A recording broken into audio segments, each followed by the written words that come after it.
बिस्मिल्लाहिर्रहमानिर्रहीम, अस्सलाम वालेकुम। मैं हूं मोहम्मद राशिद। आप देख रहे हैं राशिद मलिक यूट्यूब चैनल। बहुत ही अच्छी खबरें आ रही हैं पाकिस्तान क्रिकेट के लिहाज से। आपको बताता चलूं कि हमने सुना था वर्ल्ड कप के बाद कि एक मेजर या फिर बड़ी सर्जरी जो है वो होने वाली है पाकिस्तान क्रिकेट के अंदर। और अभी तक जो है हम वेट कर रहे थे वर्ल्ड कप के बाद हमारे प्लेयर्स जो है लीग्स खेलने भी चले गए हैं, काफ़ी सारे यानी कि टाइम गुजर गया, लेकिन कोई भी सर्जरी कोई मेजर अपडेट थी नहीं। हम सुन तो ज़रूर रहे थे कि कोई ना कोई सर्जरी होगी, मतलब किसी प्लेयर को निकाला जाएगा, नए प्लेयर जितने भी हैं वो लाए जाएंगे। अच्छे प्लेयर से बाद यार जो खेल रहे हैं वो भी अच्छे, बट उनकी परफॉर्मेंस नहीं थी। वो कह रहे थे कि ज़रा मेरिट की बेस पे हम दोबारा प्लेयर्स को सिलेक्ट करेंगे, जैसे कि शाहीन है, बाबर है, रिजवान है, ठीक है, या फिर इफ्तिखार है। इफ्तिखार को हम निकालने वाले हैं फॉर एग्जांपल, ठीक है, साइम अयूब को हम निकालने वाले हैं। तो इस तरह की बड़ी बड़ी बातें हो रही थी। बाबर और रिजवान के लिहाज से बातें हो रही थी, शाहीन के लिहाज से बातें हो रही थी, मैंने इफ्तिखार का बताया उसके लिहाज से बातें हो रही थी कि नसीम वाहिद प्लेयर है जिसके बारे में वर्ल्ड कप के बाद कोई भी ऐसी बात नहीं हुई। मेजर सर्जरी में भी इवन फैंस ने भी कोई बात नहीं की, क्रिकेट बोर्ड ने भी कोई बात नहीं की। उस वक्त हमारा क्रिकेट बोर्ड जो है वो कह रहा था कि हम मेजर सर्जरी करेंगे आफ्टर वर्ल्ड कप की। इतनी बुरी परफॉर्मेंस दी है, लेकिन बिल्कुल सुकून था। अभी तक कोई भी मेजर जो है सर्जरी हमारे सामने नहीं आई थी। इसके ऊपर बात करेंगे। इसके अलावा बात करेंगे सेंट्रल कॉन्ट्रैक्ट के ऊपर कि मेजर सर्जरी जो है अब स्टार्ट ज़रूर हुई है, कैसे हुई है, किस प्लेयर को निकाला, इस सारे टॉपिक के ऊपर बात करते हैं। लेकिन उससे पहले जो लोग नए हैं मेरे चैनल को सब्सक्राइब कर लें, शेयर करें इस वीडियो को, कमेंट करें और बेल आइकन ज़रूर दबाएं।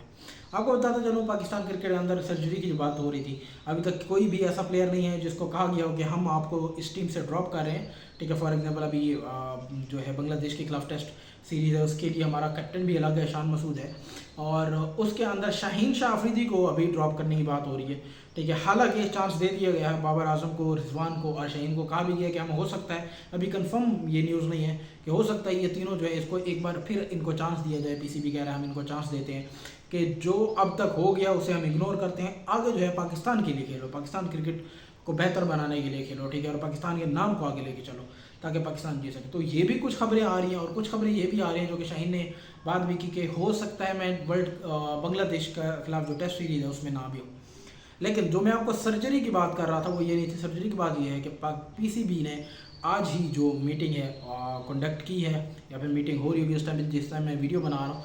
जो एक्सपेक्टेड न्यूज़ आ रही थी कि जो कॉन्ट्रैक्ट्स हैं प्लेयर्स के, वो कुछ प्लेयर्स को अपग्रेड किया जाएगा, अपडेट किया जाएगा, और कुछ प्लेयर्स के जो कॉन्ट्रैक्ट थे उनको वो कहते हैं ना जो कैटेगरी थी उससे नीचे लाया जाएगा। फॉर एग्जांपल शाहीन जो है, बाबर है, रिजवान है, ये तीन का जो कैटेगरी थी वो ए कैटेगरी थी, जिसकी वजह से इनको अच्छा खासा तगड़ा पैसा जो है मिल रहा था सेंट्रल कॉन्ट्रैक्ट से।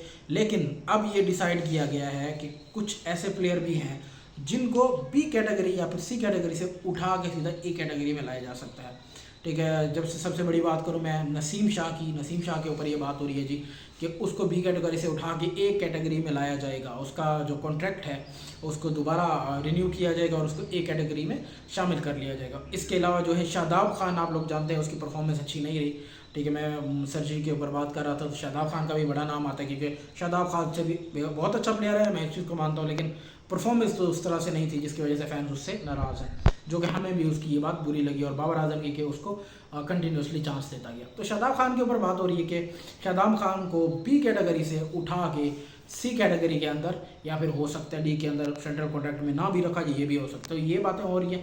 खैर ये तो एक अलग, कुछ लोग कह रहे हैं कि सेंट्रल कॉन्ट्रैक्ट के अंदर नहीं रखा जाएगा, लेकिन ज़्यादातर चांसेस यही हैं थोड़ा सा उन्हें नीचे कैटेगरी में लेके आया जाएगा, जिसकी वजह से शादाब खान को भी पता चलेगा कि जो अच्छा खासा तगड़ा पैसा आ रहा था पीसीबी की तरफ से अब वो नहीं आ रहा। तो अब मेहनत करेंगे तो ही साफ सी बात है पैसा मिलेगा, मेहनत नहीं करेंगे तो पैसा नहीं मिलेगा। क्योंकि पीसीबी ने बहुत अच्छा वो कहते हैं अभी एक मंशूर कह सकते कदमात किए थे, जिसकी वजह से बड़े बड़े प्लेयर्स को उन्होंने एनओसी नहीं दिए थे, दो ऑब्जेक्शन सर्टिफिकेट जो है डिफरेंट लीग्स का उनको खेलने नहीं दी गई थी, जिसकी वजह से अब सारे प्लेयर्स की निगाहें ये हैं कि अगर हमें कॉन्ट्रैक्ट अच्छा मिलता है तो ही हमारे लिए पैसा है, अगर कॉन्ट्रैक्ट नहीं मिलता अच्छा, ठीक है, हम सी कैटेगरी में चले जाते हैं, डी में चले जाते हैं, जिसकी वजह से पैसे भी कम मिलेंगे, ऊपर से हम लीग्स भी नहीं खेल सकते, हम वो पैसा भी नहीं कमा सकते।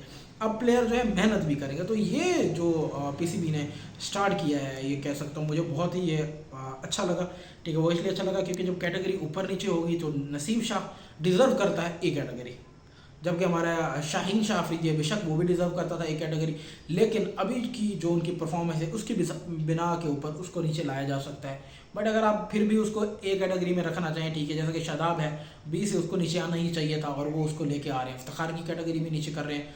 तो इन कुछ प्लेयर्स की कैटेगरी के ऊपर बात भी हो रही है, चेंज भी कर सकते हैं, हो सकता है शाहीन को भी नीचे लेके आए, रिजवान को भी नीचे लेके आए। बाबर जो है फिलहाल उसी कैटेगरी में रहेंगे, वो इसलिए क्योंकि बाबर जो है आपका कैप्टन भी है।